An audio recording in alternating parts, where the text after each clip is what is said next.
right, so good morning, fam. It's Tasha, Mom Bear Prepping. You already know what time it is. Get your drink, pull up.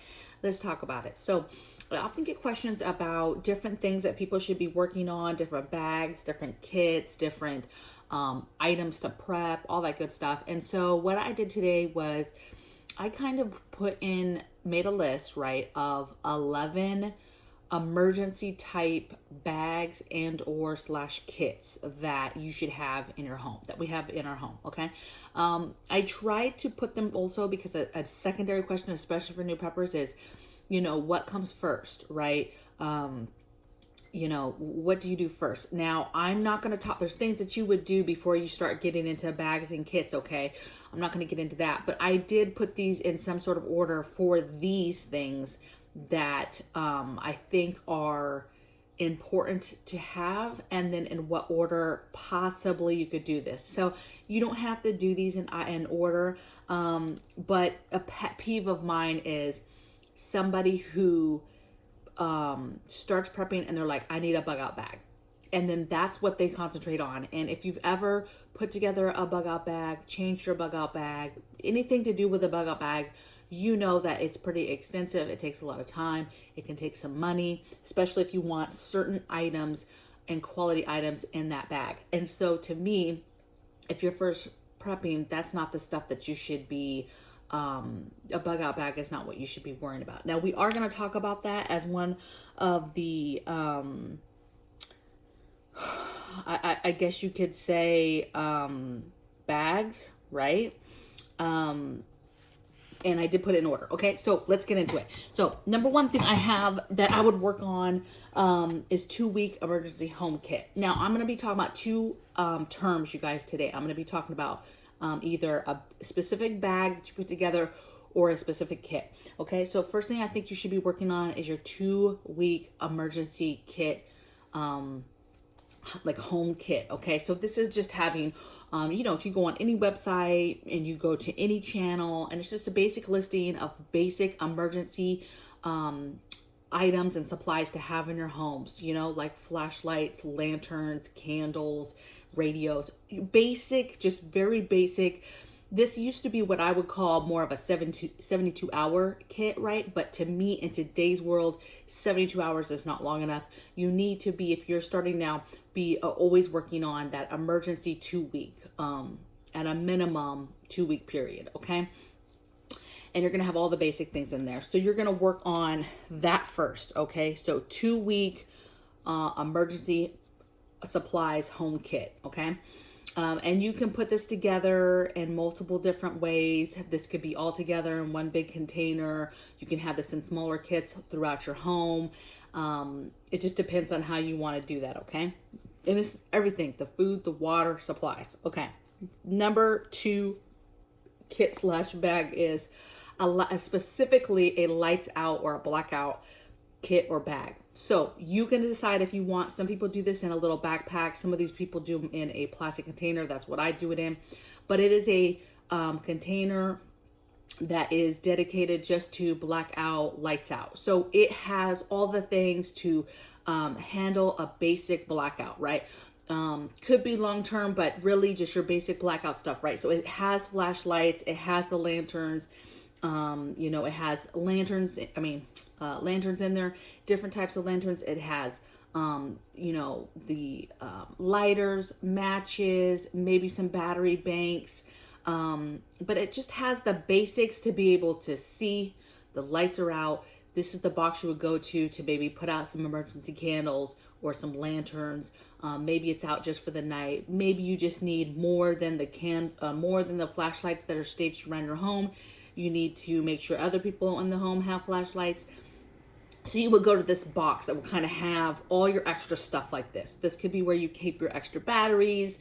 This could be where you have, so just remember a dedicated blackout type bag that you can grab and snatch up, or a box that you can go to that helps you just get the basics for a basic power outage, okay?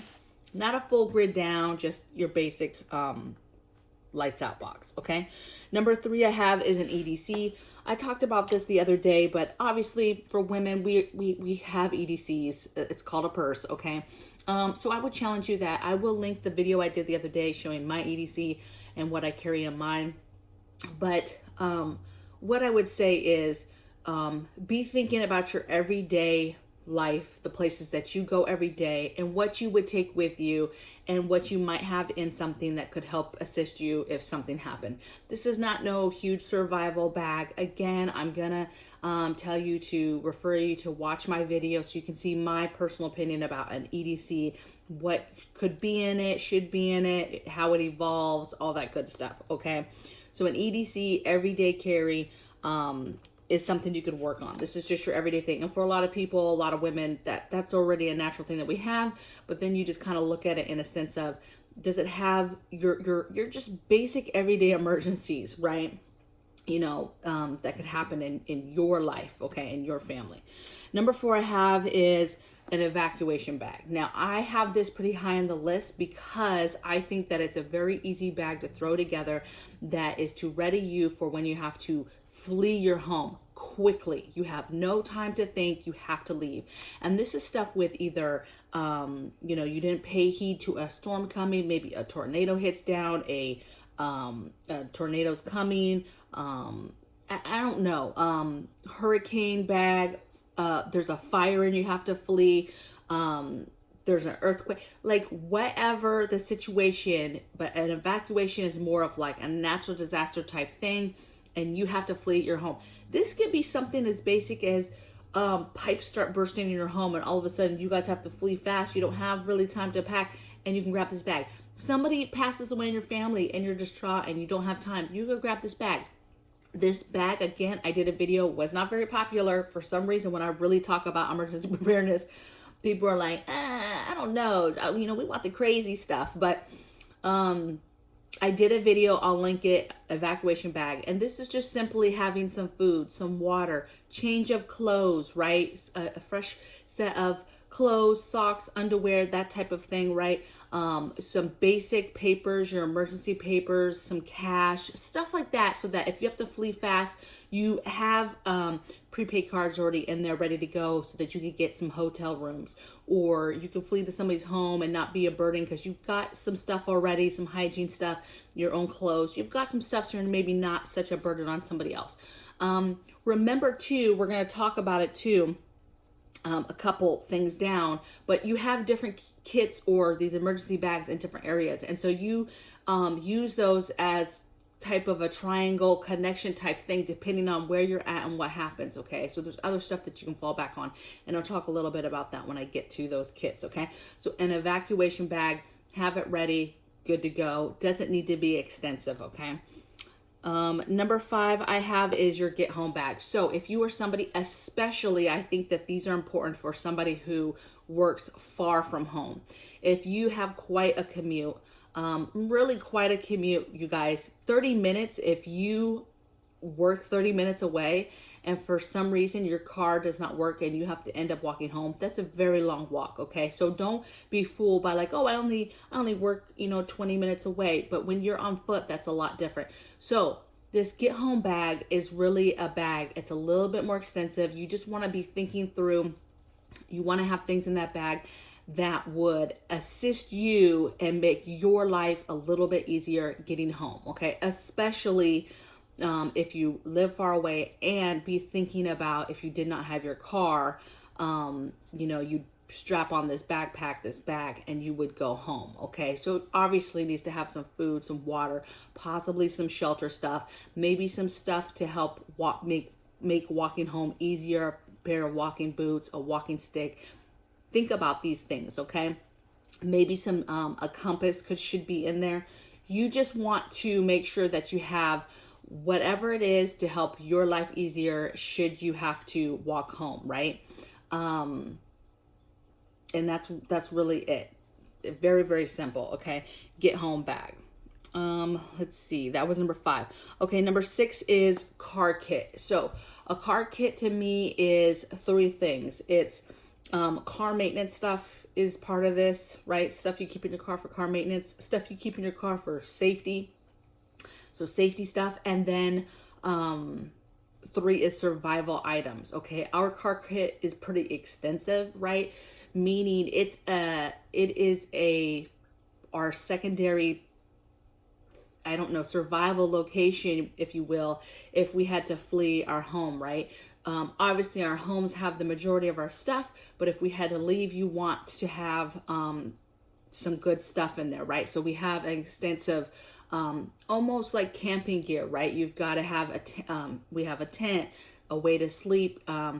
We have food, water, way to cook food and water and stuff over a fire, different survival stuff, different defensive stuff, change of clothes, your basic stuff. So basically whatever we're able to grab and take with us, whether that's, okay, now we have the bug out bags and the car kit. If we're just going to work and we have a get home bag and the car kit. The car kit is an extension of the home for survival. Okay, so there's a few more things in the car kit that are much bigger on a scale, depending, compared to like our bags, right? Compared to our evacuation bag, that type of stuff.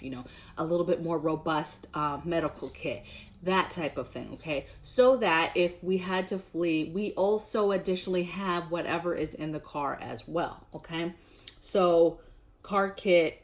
Number 6. All right, number 7, I put grid down kits. So I talk about grid down a lot, and this is all the areas. I'm going to list all the areas you should be thinking about in a grid down kit, because all of these are kind of their own areas that you have to kind of go through, get the things you want to get that area done, and then you're going to check it off. But grid down kit is super important, especially in today's world. And so areas, food and water, cooking, heating, hygiene, toilets, shower, laundry, security, medical, and radios. Okay, so those are the areas, and then you're going to look at that area and depend on what you want. Let's say it's radios. You're going to say, okay, what do we want? We want some GoTennas. We need some walkie-talkies. We need a CB radio. We need a ham radio. We need a shortwave radio, AM, FM radio. And you just kind of figure out what you want, and then you get those things as you need them. Okay. So those are the areas for grid down kit. Grid down kits, you can do different ways, right? You can stage this stuff in their own different boxes, right? So all the areas I just named could have their own plastic container.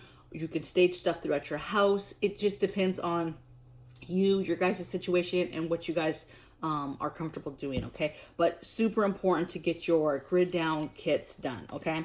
And I kind of just put them all together. Number 8, now I have the bug out bag. So if you're this far and you want to put together some sort of bug out bag, I'm a little impartial to bug out bags, but a bug out bag to me, again, is individualized. It depends on your family, depends on exactly what your situation would be if you're bugging out. What does that mean for you and your family, right? How far are you going? What's the plan? If you just have this bag and you're like, I'm just leaving, sir, ma'am, that's not how it works. Okay. You should have, if you have a bug out bag, you have a plan. You know where you're going. You have 1, 2, 3 places possibility of going. How far are they? And what, again, do you need in this bag to assist you to get to that location? Okay. That you're more than likely walking to, possibly. Now, if you're driving, okay, you have this bag and all this stuff in the car. Okay. But how long does that last? How long do you have gas, to keep going? How, is there any obstacles that stop you from being able to drive?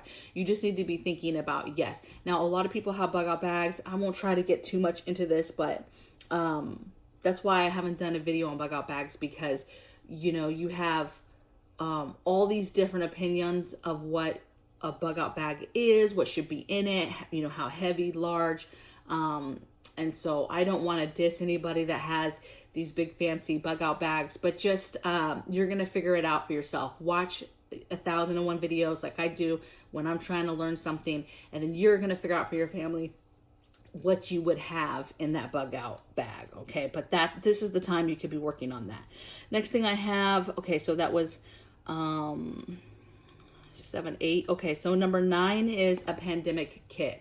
So basically this is a box, or a bag is not really big enough in my opinion, because in this box I have everything. I have sanitation stuff, I have hygiene type stuff, I have cleaning type stuff, I have all our CBR type stuff, test kits, suits, masks. I have anything that has to do with being sick and viruses, different masks, P100 masks, gas masks, regular masks. you know, black lights, different meds and medications, flu stuff, cold medicines, different kits that are put together for immune boosting, and specifically what we're going through right now, right? All the vitamins and meds we would take in that case. Basically, I just have this kit for any kind of sickness that comes our way, decon of that sickness, virus, trying to keep us safe, trying to keep things clean. I have extra bleach wipes here. I have Lysol. I have hand sanitizer. I have all this stuff kind of together in the realm of chemical, biological, you know, virus, sickness type area. I kind of have that all together, and boxes seem to be the best way to do that since it's so much stuff. And then again, you could just keep adding boxes to that because you can't have too much of that, in my opinion, okay? So number 9, pandemic boxes. Number 10, you could move on to caches, okay? So caches could be at different things. Caches could be in your immediate home. Maybe you're burying stuff on your property, hiding stuff on your property, hiding caches. Maybe you're burying caches between any sort of bug out routes. So any of your 3 ways that you're going to go somewhere else, burying caches on the way to those locations, or any area that you feel like, hey, I work in this area, I'm going to make sure I have caches between work and home. Or if I think I could be caught over in this area by grandma's house because we come over here all the time, having caches there. So that's the next type of kit, if you will, that you could put together, is caches. Okay. Let's see. And then my last one, you guys, is if you're to this point, be thinking about second homes. Okay. If you have other locations that you stay at, live at, own, even stuff that you rent, if you have a possibility of keeping stuff on any other properties that you have, and be thinking about family members. You know, maybe there's and to me, you start with the elderly family members and you start stashing stuff at their house and start doing some of these kits at their house. Maybe for Christmas you put a blackout box together, and you just take it to grandma's house and then you just show her, hey grandma, I put together a little blackout box for you. Here's where the candles and flashlights and some lanterns are at. Maybe she's like, oh, I'd rather you stage it for me. Okay, maybe you stage everything around the house and it's not necessarily in a box.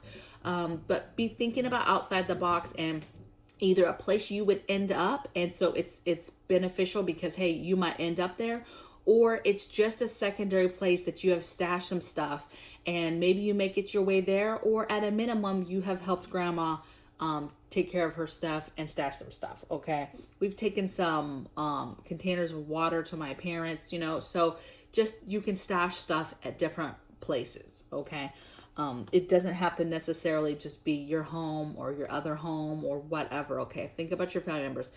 It doesn't have to be those greedy ones that just don't want to do anything and then are just, you know, that's why I say start with the elderly. Start with people that you know in your family that might need a little bit more help. And then that way you have stuff kind of stashed somewhere else in case you make it that way or you had to go that way. And at a minimum, it's stuff that they could use in the case of an emergency for themselves. Okay, and then you feel good helping your family. Okay, so those are my 11 emergency bags / kits. For the most part, in order of importance, in my opinion. Yes, some of those could be moved around. Some of those could be totally taken out if you're like, no, I don't need that, right?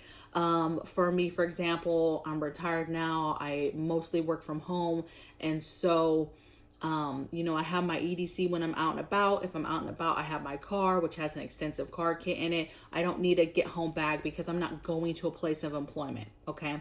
I have evacuation bags. If we had to flee the home, we have bug out bags, of course. But there's no need for me to have like a get home bag. Back when I was in, you know, my EDC, if you will, was a backpack that I took to the base every day. And that would have virtually been my / get home bag as well. Okay. So I would love to hear in the comments below your guys' thoughts on these areas, these bags, these kits. Is there a kit you think is super important that I have forgotten? There's all sorts of mini kits too that you could do within your house. Like some people would say their medical, obviously, their medical supplies is a huge kit, right?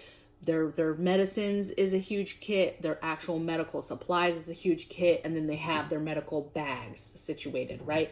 So that's another area that you could say, hey, I have a kit for that whole area. But again, remember, I told you about grid down kits, and medicines and medical supplies is its own area to prep for. So I did cover down on it, but I would like to hear your guys' ideas because there's all different ways that you guys can do this, okay? And so don't be discouraged like this is the end all list and she said I needed that, because something on here you might not necessarily need, or you're prepping it in a different, unique way that's different than mine, and that's not a bad thing. So I will see you guys tomorrow in the next video. You guys take care. Blessings from my bear cave to yours. Take care. Bye.